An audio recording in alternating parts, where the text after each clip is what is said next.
Hey there, wonderful saints. Good afternoon. Glad you could join us. We definitely got a good, wonderful word. And our word is coming out of 2 Chronicles 33, 9, 10. And we also got 2 Chronicles 33, 12 through 13. And I titled this, There is Good in Affliction. So, saints, let us understand that we are upon this world, and a lot of things are going to come upon us because it is designed to get us to a place to where we can cry out for the Lord. And he who is faithful will be the only one there to save us.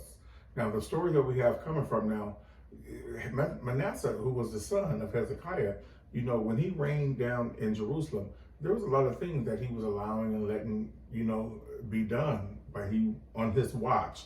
So we must understand, saints, that if we're polluting and blaspheming in the temple and we're not understanding what God is doing, God knows if we do not understand.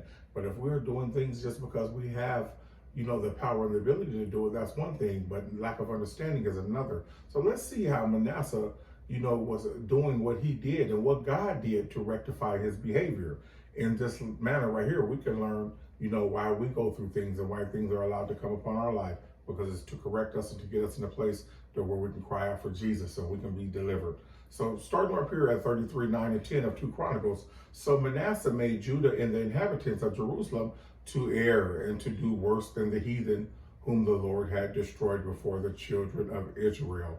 And the Lord spake to Manasseh and to his people, but they would not hearken. So we see God sends people to teach us and to talk to us and to correct us in the error of our ways. But if we are not listening to them, there is consequences for that. So we see in here that the king had allowed, for things to go forth, and he was transgressing worse than the heathens whom the Lord had destroyed before their very eyes.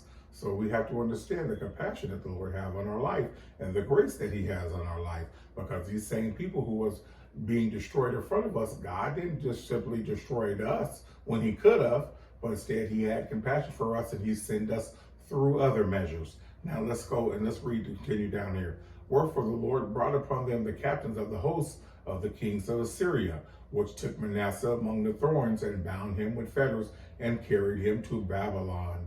So as we see that this other measure that God had for his people, that he carried them to Babylon.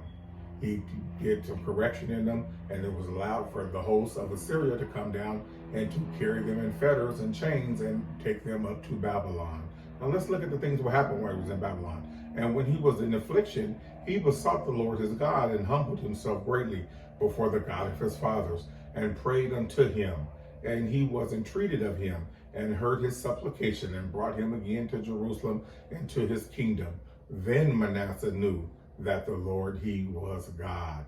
So you see and you understand, saints, that us going into captivity and us going into fetters and going into lockup, God is doing a thing within us. And we thank God for that correction, because that correction could come around, getting our supplication heard, allowing God to extend his ear while we're in affliction for us to cry out to him and to be delivered by the only faithful God who's going to be there to save us. So this is wonderful right here in this example with Manasseh, that he was in affliction and he, cried out to the Lord who was there to save him.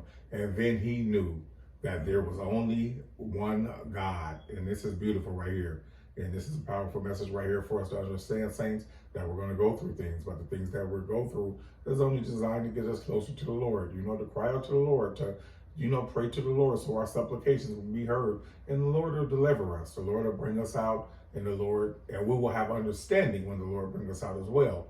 And then we'll know what the true and living God is all about. So this is a wonderful word right here. I hope you got some of this in Jesus' mighty, powerful name.